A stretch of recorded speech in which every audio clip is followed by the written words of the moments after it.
Nation. Jim and Angie, I hope you two remembered, because not everyone here tonight did. Today is tax day. I'm standing in the 46,000 square foot warehouse, and as you can see, it's nowhere near capacity. As soon as food comes in, it's sent out to families in need. Canned green beans, stuffing are all included in the bag, along with bread, eggs, and even a turkey. For years, pedestrians and cyclists have crossed over the Missouri River, traveling alongside speeding cars and trucks, separated only by a line of paint. A female victim came forward and identified at least 4 family members, all children at the time, that were sexually abused. Charges date back to the late 80s and early 90s.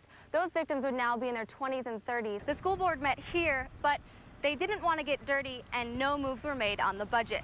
Now, the Columbia's post office has this feature. Most small town offices do not, so some people have driven more than an hour to be here tonight.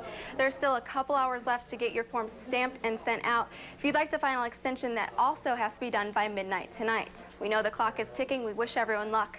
Authorities in Joplin have ordered an Iowa truck driver to stand trial on a charge that he sexually abused a 10-year-old girl in 2006. And now we'll head on to southern China, where days of heavy rain and flooding have killed at least 70 people, and 14 are reported missing.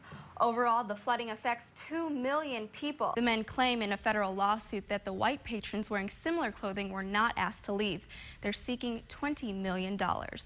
Online auction house eBay has removed items posted for sale by anti-abortion activists trying to raise money for the defense of a man accused of killing a Kansas abortion provider. KOMU-8's Rachel Glaser introduces us to one Columbia dentist who's doing his part to fill in this major gap.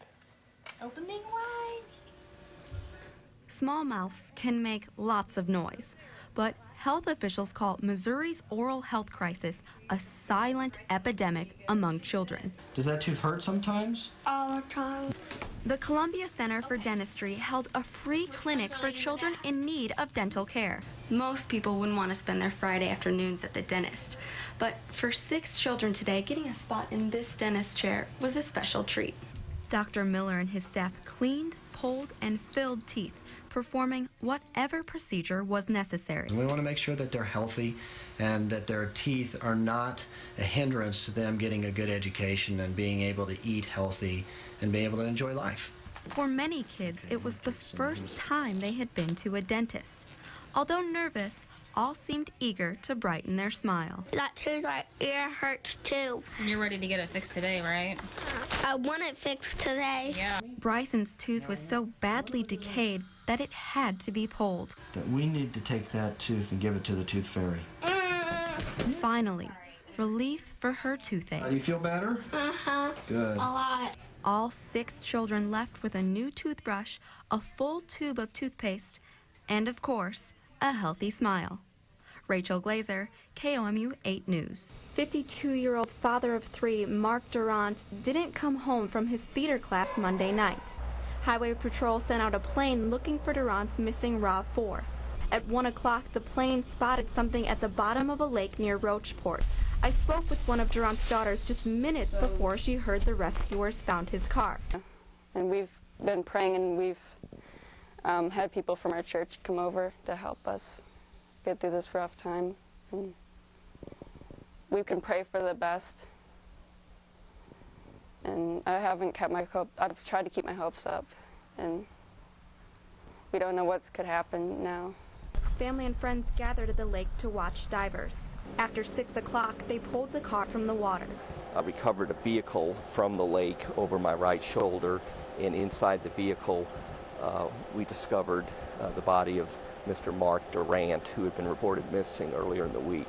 DURRANT was a type 1 diabetic who also suffered from hypoglycemia. His family says when his blood sugar dropped, he would become disoriented. Right now, there's a group over at the church praying now for Leslie and the girls and the rest of the family to help them through the pain of this whole tragedy. The family wanted to thank all of the rescue workers and volunteers who helped in the search. DURRANT's wife, Leslie, also encourages people to donate to diabetes research to prevent tragedies like this one. One flag remains where 10 used to stand around the Omar Bradley statue and War Memorial in Rothwell Park. The memorial honors Randolph County veterans from various wars, including the Vietnam War, the Korean War, and both World Wars. To celebrate America's Independence Day, at least 9 extra flags were raised in the park to commemorate the holiday. But now, they're gone.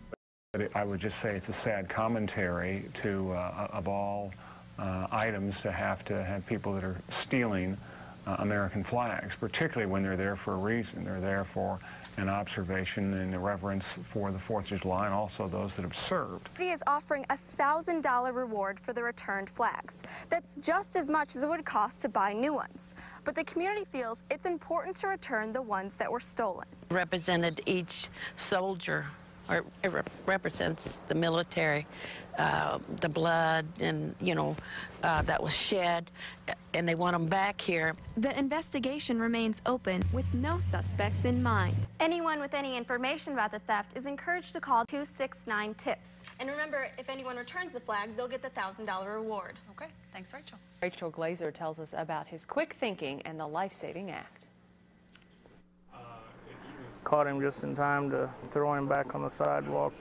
James Pennell is definitely a hero, but a modest hero to say the least. It wasn't a conscious thing that I know it's going to make me a hero or I'm going to save a kid's life. I just felt the need to do something and did it. While at his cousin's birthday party in Fulton, the father of 2, with one on the way, ran in front of a van to save a child he had never met. The little boy ran in between 2 parked cars in the parking lot towards the baseball field. James ran through here, throwing the boy from the street onto the sidewalk before getting hit by an oncoming van. The 2-year-old boy and his family visited Pennell in the hospital. Thank you just doesn't seem to be enough for them.